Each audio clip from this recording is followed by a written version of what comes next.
Good evening, everyone, and welcome back to another AFL Fantasy Fanatics Sunday night live show after conclusion of round two. And yes, we didn't get a non-carnage view round because there was plenty of carnage, and it's back-to-back Sundays where we've been punched square in the face with our players. And if your team did lose, which a couple of us on this pod, teams lost this week, we got punched in the face. But there is someone that's pretty happy that his team won finally. But I'm your host, Bales, and you can find me at BAILSDT across the socials. And joining me, and he's up and about after his West Coast Eagles won the game today against North Melbourne, it is Tom. Tom, mate, congrats on that. And how'd you go? And how was your weekend? All I can say is flag cursed. We're coming for the flag. 2030, the flag will be coming back to Western Australia, and we will win a flag before Fremantle, and that's all I'm going to say. He's up at about one win, and he's thinking about premierships. Gotta love it. And joining us is another special guest. He's first time for the pod on the Sunday night for the season, I believe. That is Liam from Free Kick. Liam, mate, good to have you on. How are you? I'm not too bad. Look, the Bombers are a shambles. I knew this coming into this season. It's not a surprise, so it's fine. My fantasy team is as injured as everyone else, but we'll get to that. I can't be too angry because nothing happening right now is a shock. Yeah, exactly. Yes, it's we're all in it together, unfortunately, because there's injuries to popular players and it's back-to-back weeks we've got that. So we'll dive into all of that as we always do, but we will get into how our weeks went. And we'll start with our guest. And Liam, we'll start with you. How was your week? What was your score, round rank, and overall rank? Where's that looking like? Okay, so overall rank is 15,000. I had a 1743, which puts me at a round rank of 12.5K.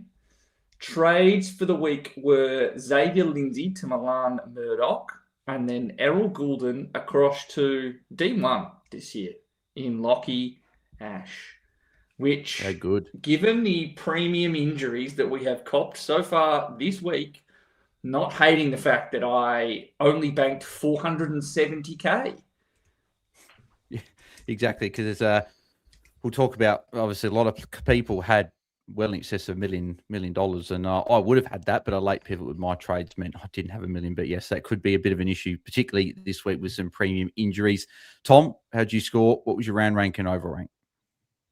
I had a slightly worse week. I had a very middling week this week. I had a 17-18. The round rank and the overall rank are about 19.5K, which is fine. My trades were Errol Goulden to Lockie Ash. I did same as Liam, which I'm very, very happy about. And I did Josh Lindsay across to Braden Cook, using a bit of DPP there. So fairly happy with my trades. I'm as injured as everybody else. I still have Miles Bergman in my side, who scored 46 and got injured. The world's great. Well, it is for you because your West Coast Eagles won, so I guess you'll take that at least. Yes, I scored a 1658, so that was a round rank of, if I get up here, 42,982, and overall rank it went up. So we went up to 43,261. So, but yes, no, late pivot with these injuries. I decided to keep Colby and trade Josh Lindsay. I was worried about Jai Sarong, Lockie Jakes, and then Rosie missing, and then obviously Bergman as well, potentially he's out. So I was like, I have to keep Colby here and trade Lindsay, who I don't think will come back in, particularly after the Mighty Eagles won. So I think that was probably a good move in the end. What there. About Liam Baker? Liam Baker injured late. I think Marek probably comes in before Lindsay. I think that's my feeling. But hey, Josh Lindsay comes in. I don't think that. As an Eagles fan.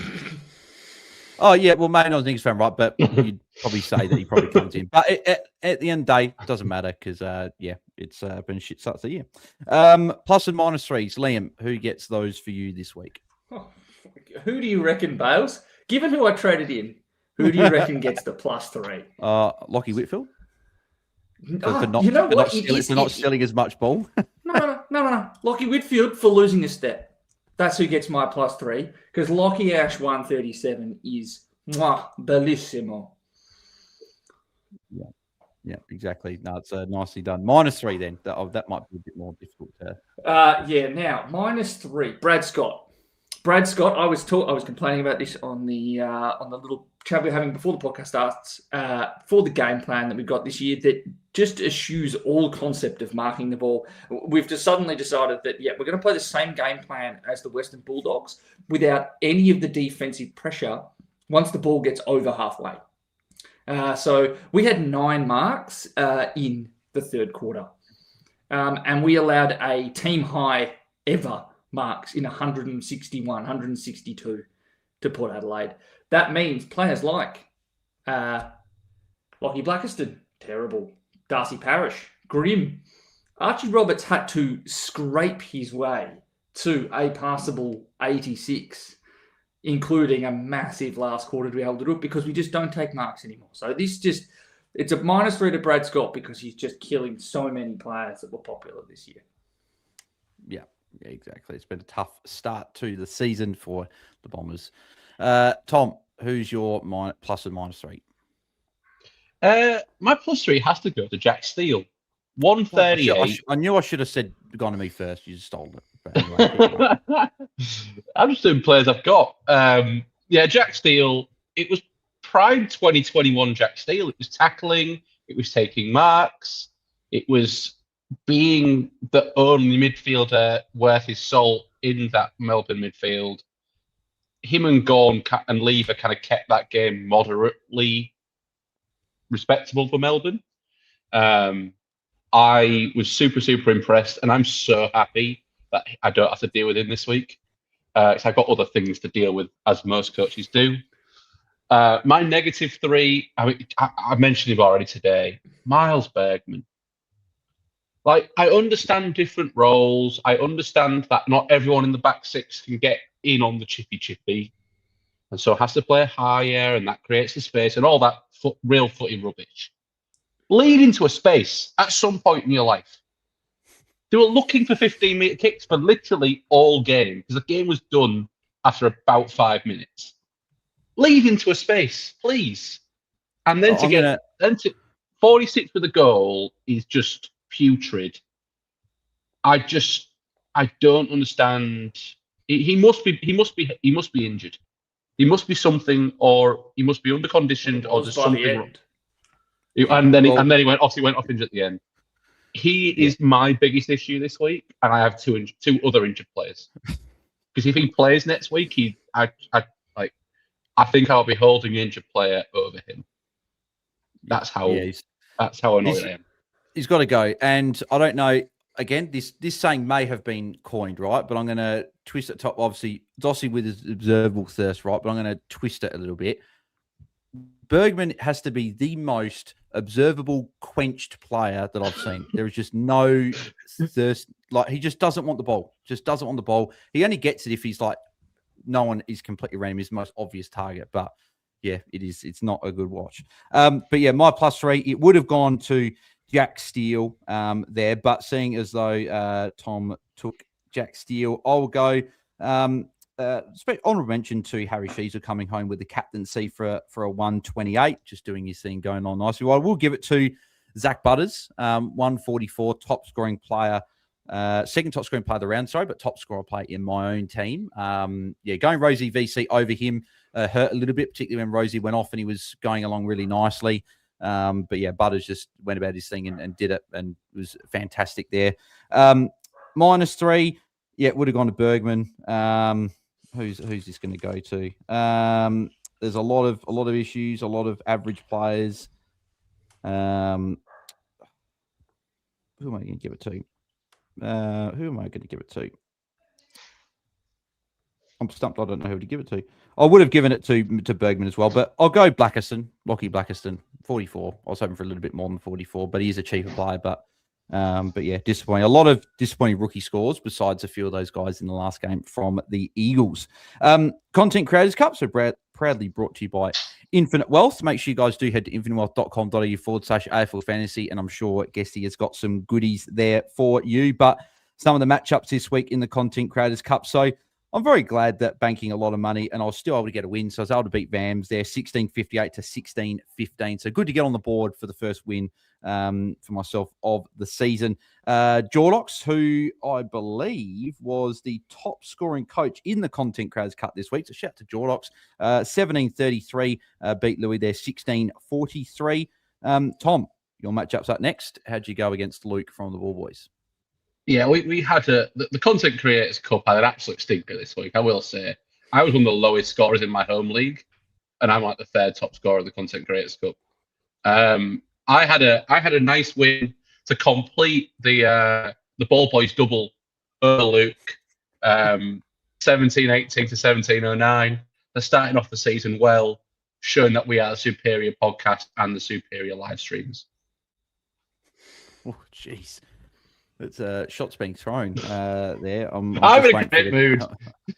I'm waiting for the response. I will not be Mitch and Luke. I will not be held viable for anything Tom says here on the pod.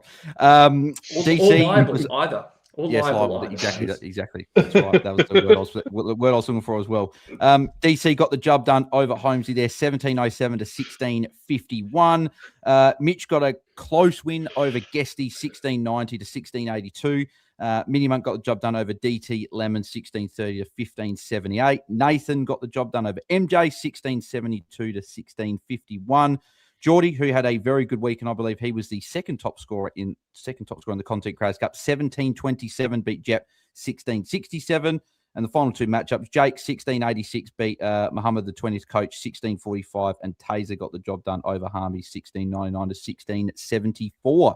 So as Tom said, some average scores from all the content creators in the league, which is a shame. So hopefully we can all lift our game and hopefully players don't get injured moving forward. But we will go through all of the games, and our games review is brought to you by Game Day Squad, who are our major partner for the 2026 season. If you guys haven't joined Game Day Squad yet, right, fantasy sucks at the moment, right? We're all in it together. But Game Day Squad's great because it's a weekly comp. You can enter your comp from the start. And if you use the code BAILSDT at sign up, you get yourself some free common player packs there, get your different rarities to enter in all the different competitions. And then it gives you, it's good if you're not enjoying fantasy, right? You can go to Game Day Squad and enjoy that weekly and try and win some prizes there. So you might be a bit happy with something there. So head to gamedaysquad.com.au and use the code BAILSDT at sign up. But let's go through the games, lads. So Hawthorn and Sydney was the first game on Thursday night. Low-scoring fantasy affair there with John Newcomb being the top scorer, flat 100. So no one really went well at all. Connor McDonald, though, Tom, for the reason I bring him up, right, is because this game probably is hugely fantasy relevant, but Connor McDonald comes up to his bye now, and the midfield role's gone. It was 4 CBAs.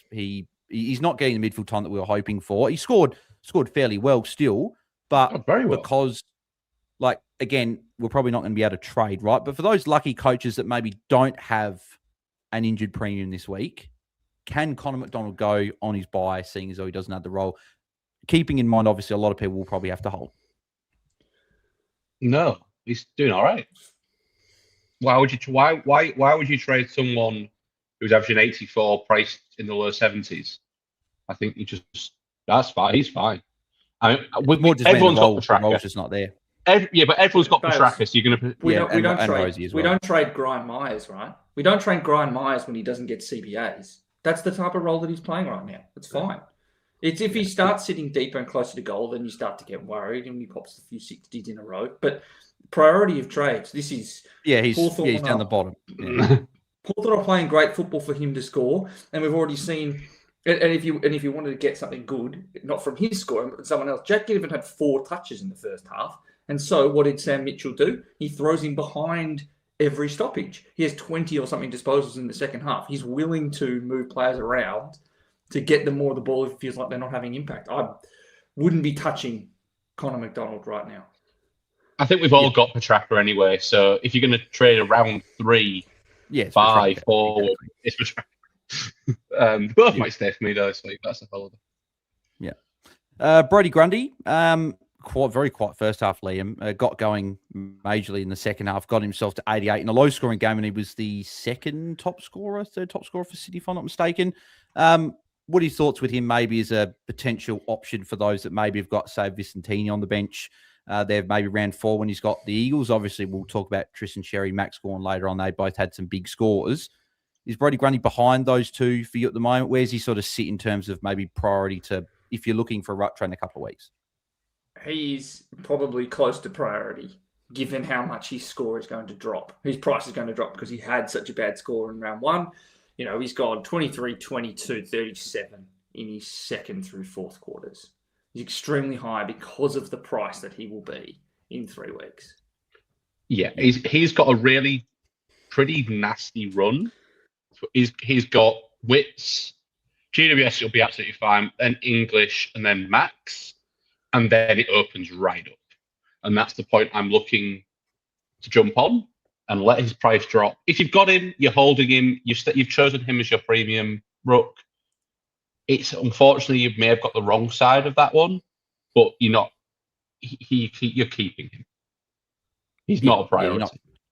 You're not trading at this point. Yeah, exactly. And then Chad Warner as well. Just keep an eye. DPP had a fair bit of the ball. I think he had 27 disposals, but obviously the score just didn't show for him on the night. But yeah, could get forward status. Something to watch with Goulden being out for 22 CBAs though. He might struggle to be low enough by the time we get to the start of round 6. Now that all their midfielders are injured, and the only hope might have been that Caden Cleary was going to come in and take some more, but he had 1, and I don't expect him to play next week because he was dreadful. So I would love to say that Warner is a shoe-in for forward status, but I really doubt that he's now going to spend enough time forward. Yeah, so just a watch, yeah, exactly. But yeah, might not quite make the cut there. Moving to Friday night footy, and that was Adelaide and the Dogs, and I was there for this great game of footy for one. Tough loss by only 6 points there. But John Dawson, Bales, I'd like you to admit, were you the better side? Should you have won? No. Correct. Dogs. That's all I needed. I think they should have won by about 40 points. Yeah. It like we were better in the second half and particularly that last quarter, but yeah, again, it was didn't deserve to win. I thought Dogs were the better side, but it was a good game footy, so I was glad to at least watch that, even though we lost. Jordan Dawson though stood up and he was very, very good. So if he did make the move of Goulden to him, as he didn't have that early bye, be pretty happy with his score. Just a slight watch moving into this week. You're up against Geelong. Geelong got Blitzarves and O'Connor who match up quite well to a guy like Jordan Dawson. Just something to watch there. So consider that. But still a good option if you're looking at maybe bringing him in with no early buy. Lachlan McAndrew and Tim English. So the thing that I found quite interesting with these two boys on the weekend was the fact that they had, not only did they have the exact same score, but they had the exact same amount of CBAs, time on ground. I believe pretty much every stat was exactly the same, bar hit outs going towards Lockie McAndrew, but obviously so much cheaper. But 84 from each. I think McAndrew's now a red matchup on Rucks, or going to be a tougher matchup at least, there being how tall he is and was able to limit it's Adelaide in the hitouts. But it's Adelaide, the Crows as well. McAndrew. Yeah, exactly. So it's the Adelaide game style. Yeah, exactly. I will also say this, that it's Adelaide's game style, and it's also the Western Bulldogs. They are sitting in such a low block. At times, they are looking to low block, cause turnover, explode back the other way, as opposed to trying to turn the ball over deeper inside their D50. And that's the type of change where English gets involved, sometimes as a switch or just through the middle. He's not involved as many of those when they are sitting as deep as they were against Adelaide. Yeah, exactly.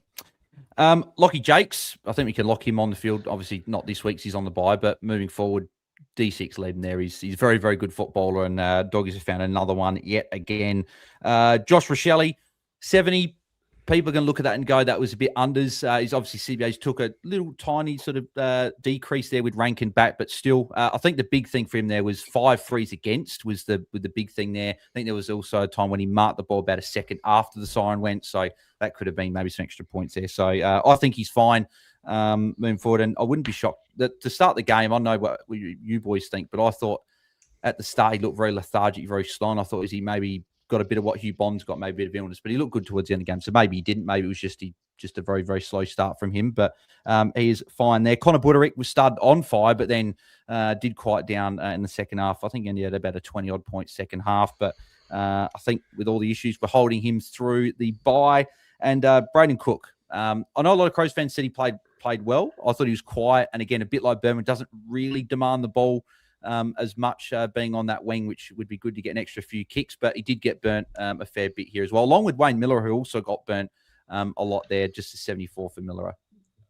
I would say I've got a few things on Adelaide's game style. I think there was a clear directive once the ball got to halfway to eschew the kick even wider on the wing, and that's where Cook was often setting himself up. And it was trying to cut back inboards. That's why he was getting missed. I wonder if a skinnier ground at Geelong might actually increase his scoring. I would say that the problem with Miller is not getting burnt. Miller wasn't sitting as the deepest defender. Like, you look at all the big scores, it's Worrell, Murray, Butts. They are the deepest line. Geelong was sitting often, the start of their zone defense was inside the square. That meant that those chips were just free the entire time. Miller, taking up a corridor position in that next layer of defenders, isn't getting marks. He's not getting that cheap ball. And as much as he might feel like he's getting burnt, he is actually in the spot that the Western Bulldogs are trying to force Adelaide to kick it to. They want them to try and cut off a corridor kick, force a turnover, explode, kick a goal. That's what they're looking to try and do. That is why Miller, you look at the rest of the defender scorers for Adelaide, and if you trade it, you go, how the next layer. And it was actually the fact that Rory Laird was so slow and injured that he actually had a great score in the first half because he could not get higher up the ground. That helped his scoring. And Braden Cook, by the way, had some great kicks, and it was also his man that kicked the game winner. It was Bailey Williams. It was Braden Cook was playing on Bailey Williams at that not stoppage, at that contest inside the forward 50, lets him go, snap, goal. Yeah. So we'll have to, I'm sure, well, obviously the thing with is Archie being out for 6+ weeks with the hamstring injury. That's probably a good thing for Braden Cook's job security. So I think he'll still be there. Hopefully a better score against Geelong on Thursday night. Moving to Saturday, moving to Richmond and Gold Coast. And obviously, Tom, the big story from this game is Chris Petrarca, 69, was on track for a good score. And then how many goes? And we have another premium injury to deal with because it's 4 to 6 weeks. I think it's a must trade, right? Yep. It is a must trade at some point in the future. Yes. But if you've got someone like Bergman, yeah, exactly. Then you trade, you get rid of Bergman. Maybe you get rid of. We'll talk about Rosie. It might not be. I haven't done the sums yet. Bergman might live to see another day, which is really bad. Yeah, it's got to go either this week or next. I think we might struggle to get more than 20 on the park this week as a community, depending on if you've got close to the template team.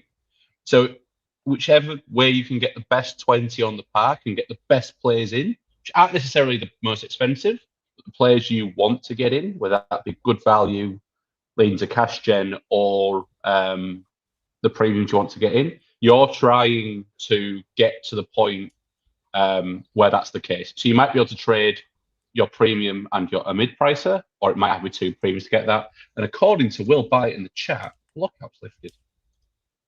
Which is, there we go. It has. Mate, you don't tell the people on the pod because then they're going to go. The team's not going to tune in live, mate. We've got to keep them. We've got to keep the community here. I can look. Yeah, exactly. Bales, You can't. Bales, I have this radical thing for you. It's called a tab, right? In your Yes, I know. so you've got YouTube one. I'm only joking. I'm sure people play around with the team stuff while they're listening along anyway. No. Jaiden Short was good again, Liam. That's back-to-back weeks now. Is it an option? Is he an option to bring in? Yes. Because in the first quarter, he had 46, and in the fourth quarter, he had 48. And he is allowed to roam at the moment. My one query is, does that come more somewhat as a result of the fact that Sam Banks is clearly not playing as well as he was at the back end of last year? I think he's not as fit. He had a very interrupted preseason with a hip injury. But we know that Jaiden Short is capable of big scores. I don't know what his price is right now, and I won't interrupt the flow of this conversation to be able to go and get it. But I think that he is a genuine potential option. 975. Okay, that's a little bit expensive. I don't like it as much anymore. The other player that's scoring spectacularly well, if we want to talk about defenders, there's two actually. Bodie Hewland, but then the one player that I actually like more because I think he gets involved even if the ball isn't deep all the time is Joel Jeffrey, who had 111. A little bit more reasonably priced. Jeffrey's 846. That is expensive. That is more expensive than I thought. But good draft pick if you picked up Jeffrey. I've got him in lots of drafts. I have him in multiple drafts. I have been watching a lot of Joel Jeffrey football these first 3 weeks. It's been great fun. You mentioned obviously Bodie Hewland. As I tweeted out, sorry Taezer, I know this pains you, the one that started with Zeke Hewland, but we picked the wrong Hewland. We picked the wrong one. Should have been Bodie. He's the one that's getting all these balls. He was a good score there for him as well. Low score for Grill, but he's still fine. And then obviously Zeke Hewland, a lower score there as well. And then Tuke Miller, he's on track for DPP, but again, injury to Petrarca, does he go back in there? And Bailey Humphrey also suspended. He probably goes back in there. So that could mean that DPP in round 6 could come under threat as well. So these injuries for maybe some forwards is meaning that other guys potentially gaining forward status might not get that. Does he go back in there, or is that Alex Davies with more? I feel like Davies is already in there a fair bit, but I feel like that Tuke Miller, I think 10 only 10 on the weekend. Yeah, I feel like that. Yeah, Davies will go up, and I think Tuke will probably go up as well. But he should still have enough. He just needs a 35%. He's barely attended many CBAs this year, so just something to watch. And Will Graham there as well. Will Graham. Yes. Yep. Will another Graham one only that could had go 6. in there. Yeah, exactly. Moving over to GWS and St Kilda, and it was Lockie Ash, the Lockie Ash show. He dominated once again, 137. I actually still think, I don't know what you boys think. I know he's got a bye next week. I still think it's viable to bring him in now, even with a bye. He's got a really good mid-season bye as well. I think if you're shopping, there are some options coming off the bye. If you've already got a Houston, maybe you don't want to spin up for Zorko and looking for a defender. I feel like you could go there with the better mid-season bye, even though he'll miss next week. But he's looking absolutely incredible, along with Jack Sinclair, who's also looking very, very good. Another good score once again. Nasai Wanganeen Miller, so scored the 90, looked better, had more midfield time and less of the forward time. A couple of kick-ins there as well. We're all looking at him in like round 6, round 7, when he drops a bit more. So he's a prime target post his early bye. And Phoenix Gothard was the rookie we missed. He scored an 83. He's looked great for a couple of weeks there. And if he scored a better score in opening round, it would have meant he was in everyone's team. But for those that took the punt on him, congrats. You've got a very, very good rookie there as well. And Matthias Philippo, geez. Liam, far out. Where does he sit in terms of priorities? Because he's just dropping price and he's dropping. Hey. Oh, yeah. Yeah, I was just going to say, I'm honestly glad that he didn't have as great a role as I was hoping for in opening round. Everyone was bought in, right? He is a priority similar to Bergman because he's just going to keep dropping. He's going to keep dropping cash. That score is terrible. He's clearly not healthy. It's not a good spot to be right now. Come back later. Yeah. Well, so if you've got, so we're talking about Rosie after, right? You've got these 2 big premiums, but people probably got the cash to make whatever move they want. Does someone like that maybe take, if you don't have Berman, right? Let's say you've got Rosie, Petrarca, and say Filippo, right? Is there a world where you trade Filippo out before, like maybe say Petrarca, if anyone, if you've got enough numbers this week? I know that obviously with difficulty with numbers, but not without looking at everyone's team. Is there a world where you could make that move? Absolutely. One of them is going to lose cash and the other one isn't. It's going to be a question of how many forward upgrades do we actually like, because I'd say there's not a lot. But yeah, there's absolutely a world I would trade Filippo before I traded Petrarca or a Rosie. I mean, you could go to say Todd Marshall, who had a very good score this week in the Chip Fest. Yeah, some of us already have Todd Marshall. Yes, I mean some of the good coaches do. I've got both, if that makes you feel better. Okay, we'll move swiftly on from that comment. Bales, who have you got? Bales, who have you got? Ty Gallup. Yeah, he's going well. What he might not be there, and he might not be there this week because of Draper. What a Morris. player! sport. So there's a few guys. So we'll see if he's even there. Moving to Freo and St Kilda. Now, Jack Steele looked fantastic, right? And I noticed on Instagram and Twitter, and obviously we know that there's some good old keyboard warriors out there. A lot of people having a go at Jack Steele saying he had 13 turnovers. It wasn't good, right? But guess what? Fantasy, we don't care about turnovers because they score points. And half of the turnovers were he kicked it towards a contest in the D50. Freo's good defence were able to pick them off. So not all of Jack Steele's fault. I thought Liam, he covered the ground as good as I've seen him for a long time. He was getting out for some +6s as well. He was tackling and looking great. Is he trade? Like we're looking last week and going, oh, we're a bit nervous about Jack Steele, but has he now maybe gone back into, is he a trade target for those looking for a midfielder without an early buy? No. Like Not in yet. the same way that in the same way that he probably wasn't the highest priority trade out last week, he is not a priority trade in target. I think both of those games are equally possible. I think that his score speaks to the fact that the Dockers had this one sown early, right? They did not have to care. Brayshaw with 132 points. Like, part of it was just, you know what, we don't really trust you to beat us. And 13 turnovers does speak to the fact that that is the correct game plan from Fremantle. Not every team is going to want to do that, but no, I don't think he's a trading target for me right now. I think I need to see a bit of consistency given how terrible he looked last week. He saved that score late and he didn't score well. Yeah. I'm just saying, he's averaging 35 points a quarter in his last 5 quarters. So looking good for his last game and a quarter. That's a cherry pick stat if ever you've cherry picked a stat before. Andrew Brayshaw was great as well. I just worry with Andrew Brayshaw again. Sarong was quiet this week. He got the tag and Brayshaw went big. I just worry that they're not going to be able to score well every week. And it just makes me worry about him as an option, but he's there if someone wants to go for it now. But he did score a 50 the week before, so just keep that in mind there. And obviously, Cab Sarong struggled because of the Colton Thalstrip tag, and he's someone to watch out for now in these matchups against Melbourne moving forward, because even though they were getting badly beaten, they still kept the tags. That's something to be watching moving forward. Max Gawn, Tom, another good score. Kingy kept mentioning that Gawn was sore. He looked sore when he was in a contest when he got hit, right? But I don't think he was as sore as what the commentators are making it. So I think that was a little bit overblown, from what I saw. He was awesome. awesome. He looked good again. I thought he was great. I thought he took about, in that third quarter, took about 4 or 5 intercept marks contested. 8 for the game. 8 for the game. Record for rucks. Yeah. How does he keep doing it? It's incredible. Like I thought he moved like Max Gawn does, which he's slow but carries on going and going and going and going and going.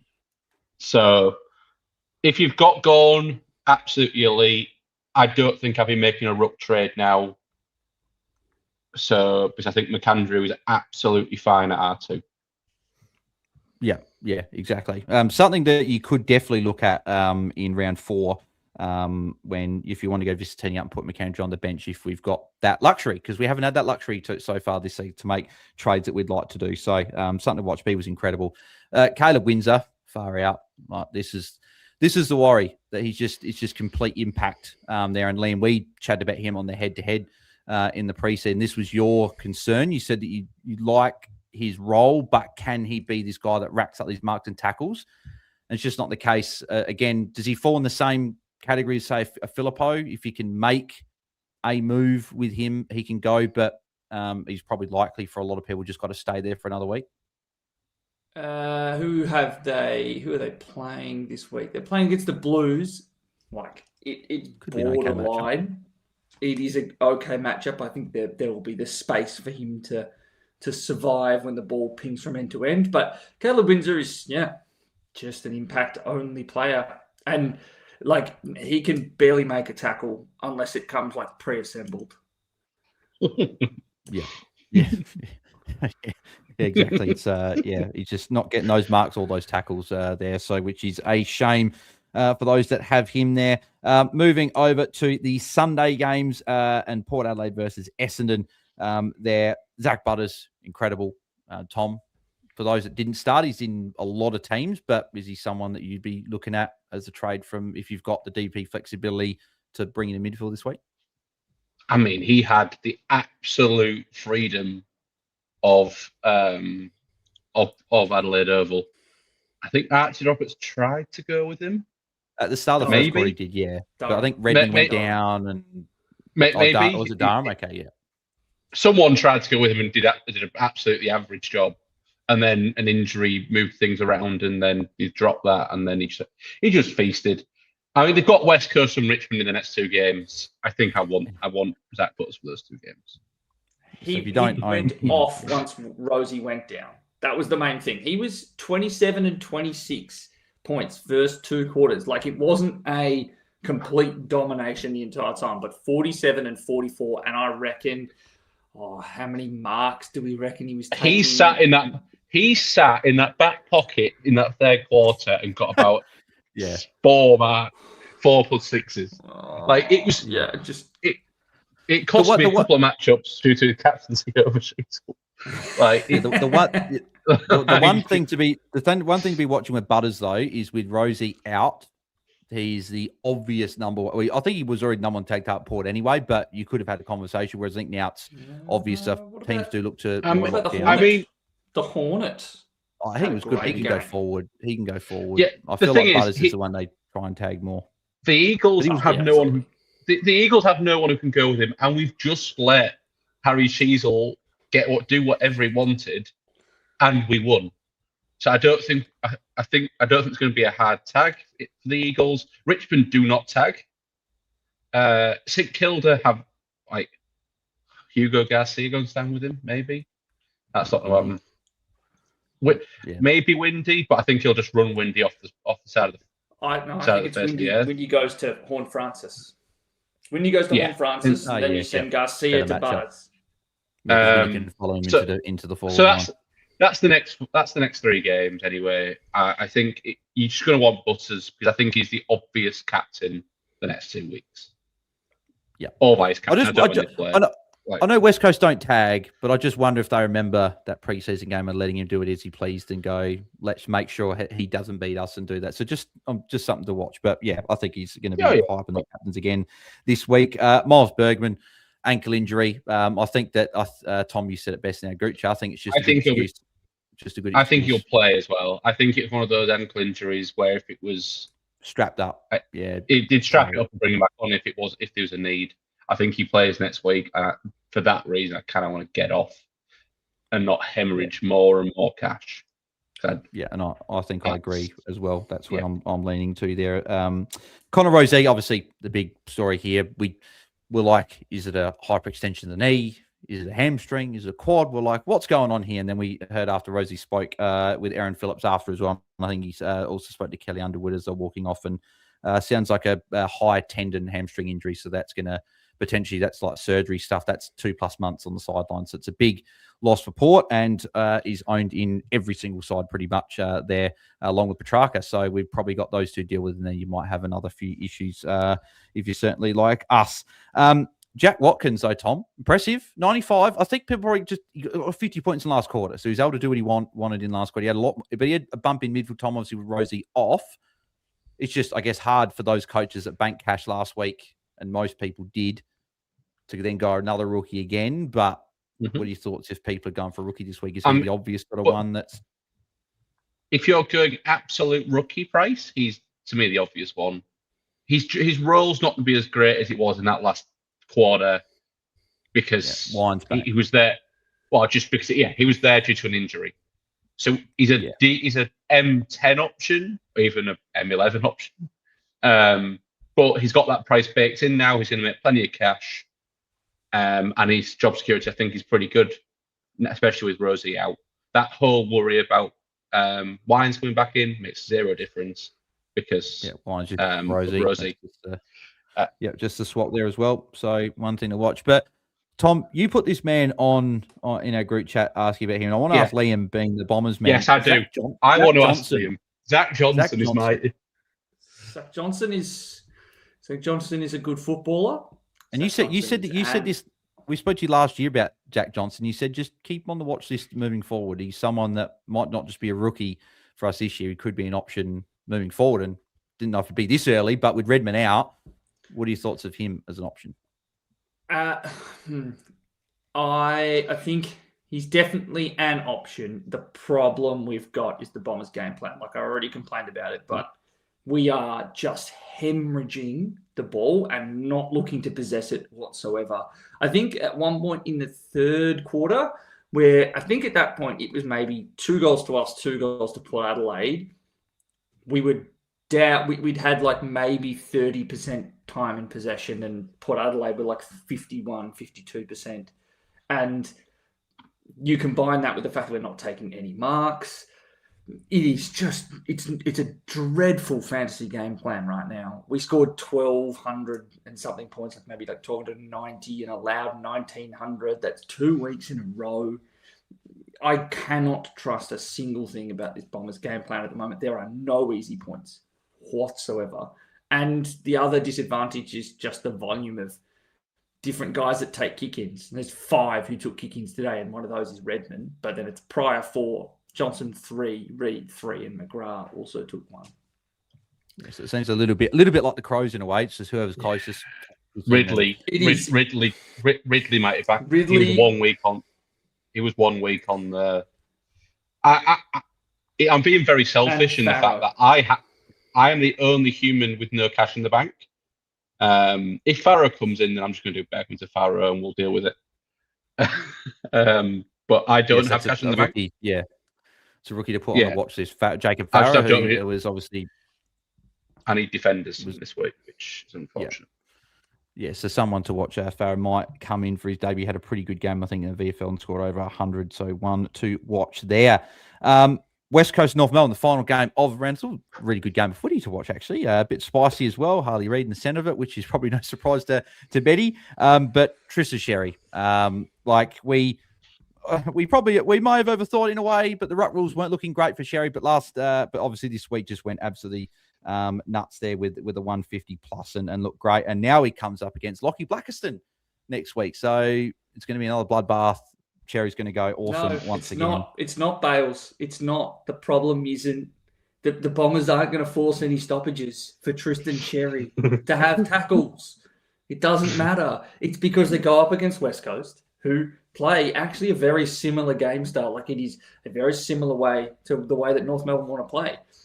The best way for West Coast to win is through stoppage, right? You want Graham, Baker, Kelly, and then Reed as your shining light to explode out of stoppage, kick it deep to tall forwards. That is how Tristan Cherry is going to score, because he just lays a bunch of tackles when there's just mess at stoppages. The Bombers don't have mess at stoppages because the ball just leaves. That's funny. I still think, regardless, he's just going to be able to do what he pleases, particularly when there's ruck contests. So just we're not looking at ruck trades this week, I don't think. But if you've got him, you'll be pretty happy with that big score there. Obviously, Harry Sheasel did as he liked, and Tom said that West Coast let him do what he liked. Right? I think the thing that summed this up was, I swear, every single centre bounce in the first 2.5 quarters. He stood on one side of the centre circle by himself, and Elliot Yeo stood on the other side of the centre circle by himself. And the amount of time Tristan would tap it to him, and Shees would get a kick out of the clearance and go in the North Melbourne forward field. It was quite funny. So great for those that had captain. They just kept getting some free points. But not sure he gets that much free room, but he's obviously a gun and someone that we. It was a very non-Sheasel score build, this game. Yeah, hardly any marks. North didn't take many marks at all. Comben was their leading with 6. Simpkin, Larkey had 6, and you had a whole bunch had 4 or less. The Eagles are super high pressure. We just try. We're not very good, but we try. And we make it messy. We make it a horrible game from a skills point of view. And we try and beat you that way. And that's how we beat North Melbourne today. A team who's clean will absolutely destroy us, a la Gold Coast in the first half last week. But if you don't have good skills, we'll out-pressure you. So there's not going to be a lot of marks, but it could be a lot of balls. Matchup for, as you say, for those defenders and for those... Especially over out west, especially over here. Yeah, we're going to be. We will. If we keep that pressure up, we will win another game this year. Partly because we play 67 marks apiece. Yeah. That is it. Yeah, we don't do mark. Low mark game for sure there as well. Tony, just saw a super chat there as well. We got to super chat from Tim earlier. We'll get to those very shortly. We'll just finish off this last game and then I'll answer those. But thank you for those super chats there. Funny. It's funny how the fantasy universe does this, right? So people don't trade maybe Colby. Maybe they adjust their trade. And he goes to half back, which I thought was no chance of happening looking at the team sheets. But he was at half back, first, second, third, and fourth quarter. Third quarter, he was full-time midfield, which I thought was interesting. Still managed game time the first and third quarter. There was cramping towards the end, which anytime someone cramps, the way it's been this year, I just think immediately injury because we've had people dropping like flies. But the interesting thing, Tom, in that particular second half was when McKercher moved a bit on ball and then obviously in defence, Caleb Daniel got swung forward and actually had a couple of nice kicks there. I wonder if that is something that happens moving forward. But are we ready to say Colby's back on as a trade-in target, or are we wanting to watch another week to see how this goes? Because he's got the Bombers, and we saw what Port did this week. So does Colby just do as he pleases in another uptick in game time? Because I think it went up about 7-8% this week. Colby's an option this week. I think you can wait too. I think you can. I don't think it is you must trade him in at all. He's going to go down in price. His break even is 97. He could easily get matched that against the Bombers. I mean, I reckon I could get a few kick marks against the Bombers and I've no play to give a foot in my life. I think the thing that was most impressive was he took all the kick-ins. When he was there, he took the kick-ins. He took 4. Caleb Daniel took 2 in the first half, and then I think Park had a couple. McDonald had 1, but Eagles didn't miss many. Yeah, if you're strapped for cash, which I don't think a lot of us are, but if you are, I mean, I'm fairly strapped for cash this week. You can do Bergman to McKercher in a very enjoyable trade because they're exactly the same price. Oh, that is nice. That is very nice. And they were 1K difference at the start of the season as well. So they've both been as horrendous as each other. And that 40 is 1 game closer to dropping off. So he'll go down slower than Bergman will. You can definitely do it, but you can definitely wait. The Essendon matchup is definitely a plus point for that, though. I wouldn't be trading him out. If I owned him, it's a definite hold for me. Yeah, exactly. Yeah, I'm holding now, so that's for sure.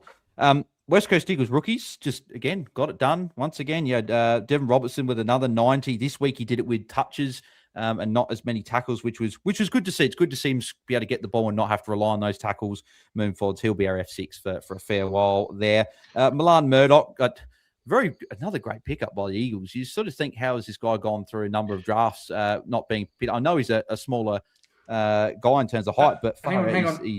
Bales. Have a guess what his listed height is. This blew my mind. Well, he looks short, right? He looks real short. I would have guessed 170 or something, but he's probably close to 180 listed. 180 listed height, which is an absolute piss take.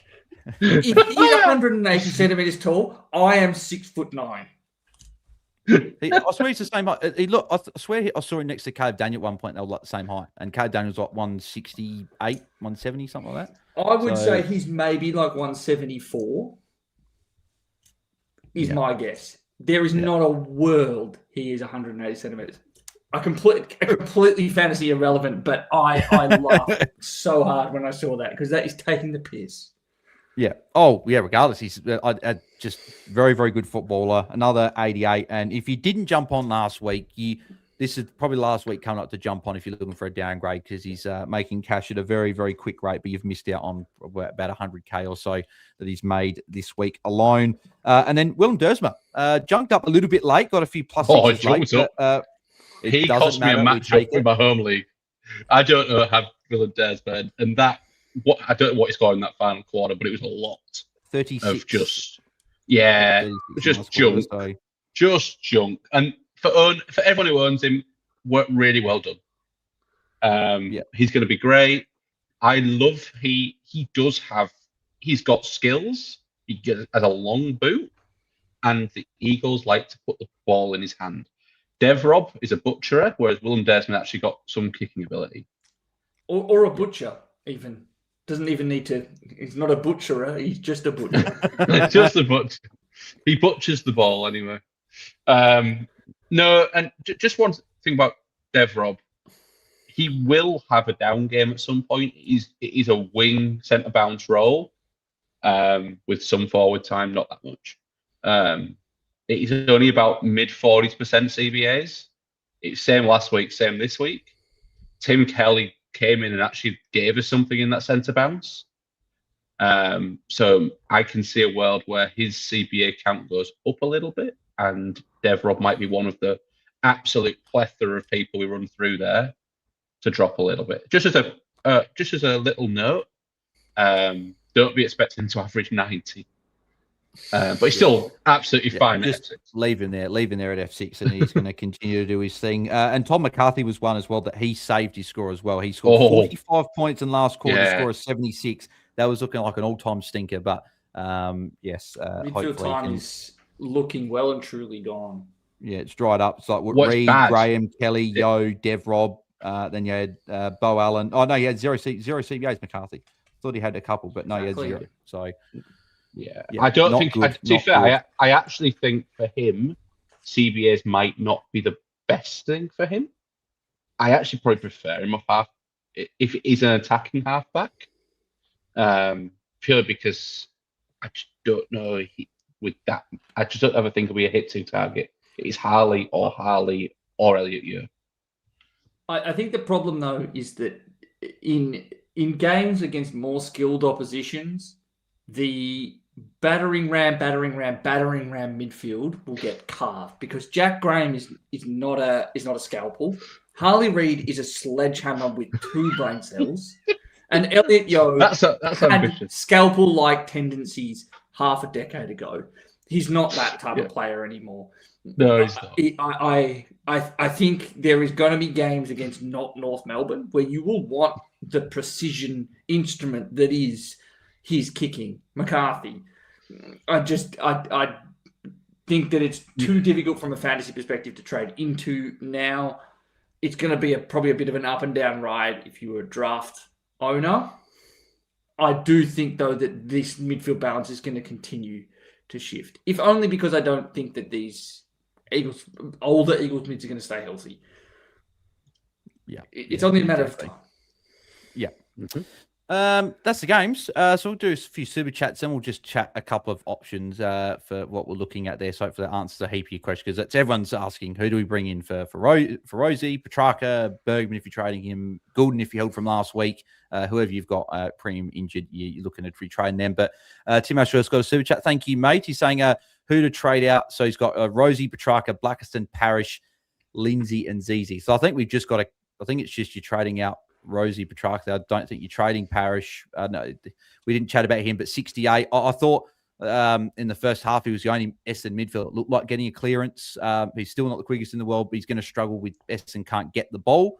But I think he's the least of our worries at the moment. But if you've got a spare trade, then you can feel free to trade him. But Tom, is it just Rosie, Petrarca out of this slot here? Maybe there's no. One thing I'm going to say Blackiston. Yes, he once again wasn't great, but he's now my D8, and he can sit at D8, and I can forget about him. And at some point, he'll become a red dot, and then you can downgrade him to the flavour of the month defender rookie, or even we're going to get a lot of defender DPP come mid-season or come round 6, and then you can move off him. I know we've paid up for him. I know he's not made that much cash, but I just don't think he is. When we've got premiums and mid prices that are failing, I think he is by far he's probably fifth. He's probably the 5th lowest trade priority out of those 6. The red dot that is Lindsay, Parrish. The 3 red dots are going to be a bigger issue than someone who's playing. Yeah. But you said you were going to forget about Blackiston, though. You can't this week because he's going to be on your field because we've got guys like obviously he's on your field in a best, but he's best 18. And he actually looks okay with the ball. I think they should try and look to use him a bit more. He had 2 kicks that set up goals in the third quarter in the second half, which is the only time that we had kicks that actually were incisive. One of them was a beautiful kick kind of across the ground, led to an over, hand pass over the guy on the mark. Archie Robert hits a target, inside forward 50, goal. I don't is that for the rest of the game? I don't know why they don't use him. I don't know if he's just been told to follow the opposition ruck around, and that's a Brad Scott thing. But yeah, I know there's a lot of people who feeling a bit of frustration. He's effectively a rookie. It's not been what we wanted, but it's just not the biggest issue. When we have, I think you're trading. If you've got a spare trade, you're trading Parrish before you're trading Blackton. Yeah, in my agreed. Yep. Tony Ford's got this super chat. Thank you, mate. He's asking about Zorko or Nick Dacos in this week, Liam. So if you had to choose between those, I think both of those two are going to be very popular trades because Dane Zorko is up against St Kilda this week. And we know they give up to defenders and they go Collingwood, North Melbourne, Adelaide a bit tougher, but then Essendon and Carlton in the next few. So some really good matchups for Zorko and Nick Dacos obviously started the season on fire. Neither. It's Max Holmes. Max Holmes instead. There you go. Max Holmes is the target this week. But then it is, I would actually be saying it's Dacos and then Zorko. Yep. Don't mind that there. Zorko against Saints this week could be absolutely massive. Lucas Cactus, thank you for the super chat, mate. Stuck on trades. Can we hold Rosie to get Watkins and bin off Windsor? What are your thoughts about that, Tom? Is Windsor enough of an issue to hold Rosie? Sorry, I'm just getting to the issue that is Caleb Windsor. If you really want to get Watkins, I think I'd probably just do Rosie to Watkins and keep Windsor. Yeah. Like if you really want to get Watkins, I'd just do Rosie to Watkins. I know Windsor's been rubbish. I know in a perfect world you'd trade off him, but we've been dealt forced trade. That's what I mean. He's going to be in and around his break even. Melbourne play Carlton. Yeah, we talked about. Okay. Yeah, sorry. If he scored a 70 or 80, would we be shocked given the way that Carlton have looked the first couple of weeks? I feel like they'd be the perfect team to just allow him space to operate in the corridor and string out of stoppages. I don't think you have to. Yeah. I wouldn't be shocked if we lose a Jack Carroll this week. I'm just putting a Sunday flag out for that one. I think that they won. I think he'll be fine. And Stocker came in, but it's an issue maybe to think about in a week or two. I'd be shocked if that. Was he not Phoenix Gothard's man a couple of times in that second half when GWS were trying to make a comeback and Phoenix Gothard looked really good, and he had 2 bad turnovers, real bad kicks as well. I'm a little bit. I'm just pretending. All I'm saying, I don't think pretending it's a. I don't want to be thinking about guys that I don't want to be thinking about guys that may be dropped on Thursday. I just want to be thinking about what we're doing with Rosie and Petrarca. We'll deal with Carroll later in the week if it happens. Yeah, I just want to say as well, Josiah Mitchell makes a really good point. Watkins is a bit of a tight squeeze. We have a lot of mid-only rookies. And assume we've got he's not a must-have. He's not a must, but he's probably the pick of the rookies this week. Yeah, agreed. He's probably the lowest break even in the game. No, Murdoch could still. Murdoch would have to have the lowest break even still. I'd imagine the break evens in front of me, but he would. Watkins is actually Jagger has the lowest break even in the game. And Dev Jagger and Dev Rob have got minus 41, Murdoch minus 37, then Watkins minus 29 is next. 20 minus 20. It's West Coast Richmond next 2. Yeah, it's definitely a play. Yeah, agreed. And then we got Fallen Russ got a super chat. Thank you, mate. He's asking about Petrarca to grind Myers for points or Marshall Gothard. Liam, I'm going to get your thoughts on this, but I think we've missed Gothard. He'd be near 400k now. He's got to buy next week. Not obviously round 3, round 4. You could go Marshall, who's a bit cheaper, but would you just go Myers in this scenario? Yes. I think I would be going for Myers. I think this is the question that I really want to talk about: is who is the number one trade target for all right. So because I was very keen to not make more trades with my forwards. I was very keen to just say, yep, that is another issue. The forward scoring has actually been relatively stable. It's the midfielder defender split where I'm really struggling team to team to figure out who's scoring well. We clearly now have to make a forward trade. If you scroll by price, the next highest, prized forward you can trade in is Brian Myers. So I suspect he will be a very popular sideways option this week. Next is like Jeremy Cameron is the next, and then Cosy Pickett. They're the next two, right? So, like, I don't know if we're how many forwards scored above 100 this week? It was 7, and 2 of them were Jack Lukosius and Joe Richards. Joe Richards. Hey, you could. What's Joe Richards' price then? 703 now. Too much. Yeah, exactly. So I think Brian is a great option. I think Jack Ross has an excellent role at the moment and could be a play for people. It's unfortunate timing because I actually think the player that I'd want is Justin McInerney. Yeah, I was going to say that. He's on buy. Someone that I would be targeting. He had to do a little bit late to get to his score. The other player to talk about is Murphy Reid, break even of 33, scored an 83 on the weekend. Midfield role wasn't necessarily there, but still scored well. Had a massive pop start to a couple of quarters to kind of get to that score.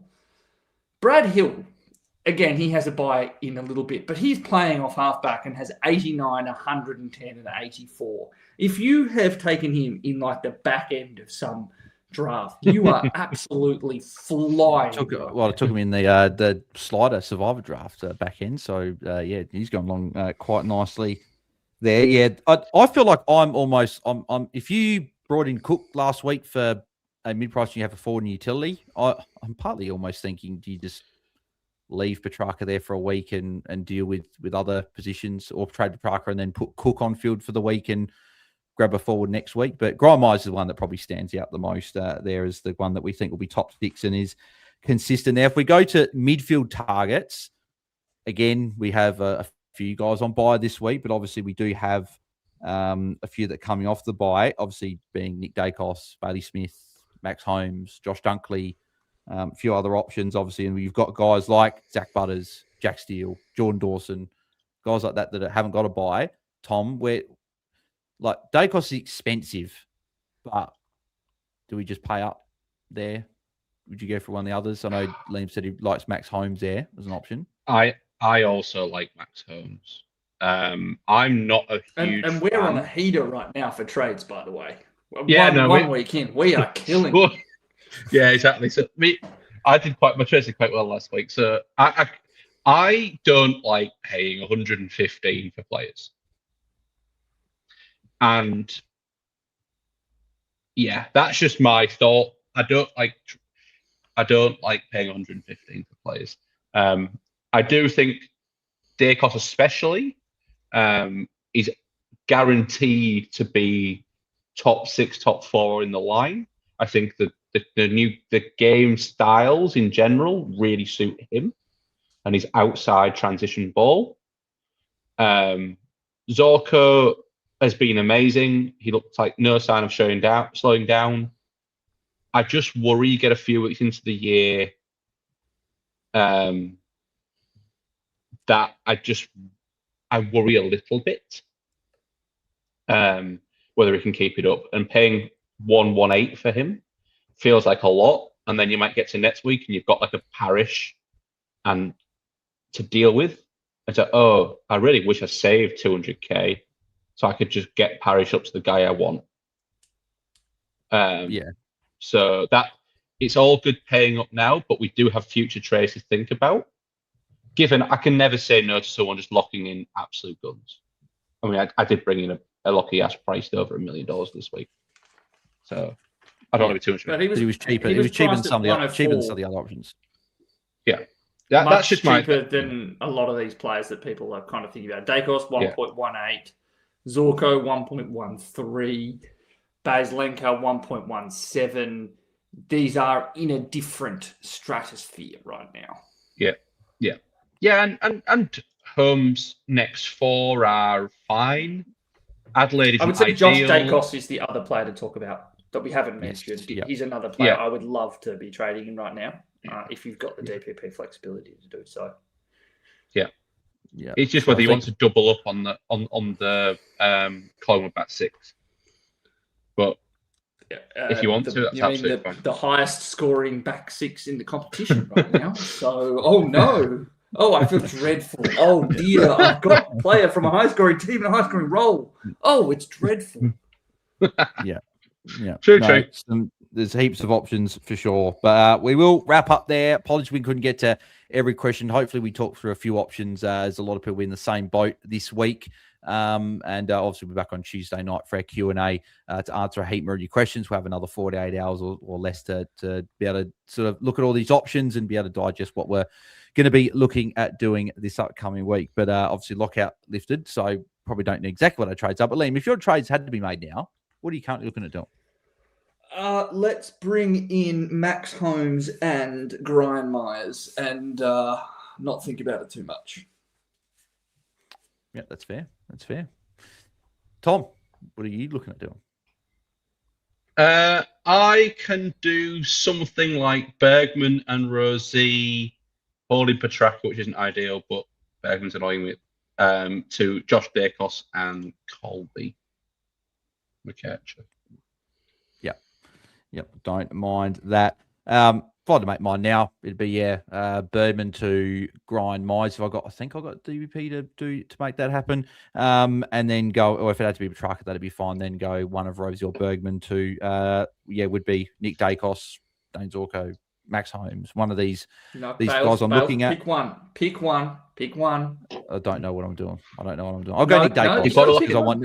I'll go Nick Does because I want to see him in my team just for a day or two, and we'll see if I stick with that. But he's very, very expensive, so we'll see if I stick to that. But that is where we will wrap up. Liam, mate, thank you for jumping on with us to chat through another Carnage Field round. But where can the people find you across the socials, and where can they find the Free Kick Pod for when you guys get underway when the preseason starts? Find me in the social universe at Liam AFLW Fantasy. Probably talking about Brad Scott. Let's be real. I can pretend I don't care about the Bombers, but I probably will be having a whinge about that. And you can find Free Kick as Free Kick W Pod on social media and wherever you get your podcasts. Beautiful. Go and make sure you give Liam and the Free Kick crew a follow. Tom, where can the people find you across social, celebrating still late into the night about West Coast win? You can find me at Tom_Hales_ or somewhere in Northbridge tonight celebrating the first win of the season. No, I won't be doing that. But yeah, enjoy the week. Looking forward, to a very fun Q&A on Tuesday. I think we can have a lot of questions and some very good questions. Yeah, I'm sure Jordox will be jumping on, chatting about how good his round was after being top scorer in the Content Creators Cup. I'm sure we'll be hearing about that. And you can find BAILSDT across socials and us at AFL Fantasy Fans on X. Also, by the way, BAILS is my team name if you want to add that to foes. Tom's is Pom United. And Liam, for those listening on at home, what is your team name for people to mine is a worldie this year. It is Gaslight Gatekeep Girl Boss, but instead of girl, it's Grill, GRLJ. I've decided I wasn't happy with going with the Emeritus Professors, which is what I've been for the last several seasons across all platforms. Wasn't exactly very happy with Zach Merritt, so I decided to change it up. Yeah, that is fair enough. Make sure you go and add Liam to the foes. If you did enjoy, as always, like, subscribe on YouTube. That'd be fantastic. If you're listening on Spotify, Apple, a 5-star rating and review would be very much appreciated. And if you do want a guaranteed answer to your AFL Fantasy questions, you head to patreon.com/AFL Fantasy Fanatics. I'm sure myself and maybe one or two of the Fanatics crew will record our team assessment video tomorrow and talk about their issues, but I think they're pretty obvious what they're going to be like this week. If you want to check that out, yes, Patreon, the links in the description of the pod and the video on YouTube if you'd like to find that there as well. As I said, we're back on Tuesday for a Q&A, usual time of 8 p.m. Eastern, 5 p.m. per time, answering all of your AFL fantasy questions. So thank you for tuning in, and it's been a tough season to start. Just keep pushing through. We're on the same boat. We're all in this together. Keep going through, and we'll come out the other side of it, I am sure. But thanks everyone for tuning in, and we'll catch you guys for our Q&A. Thanks, everyone. See ya. Bye-bye. Ciao.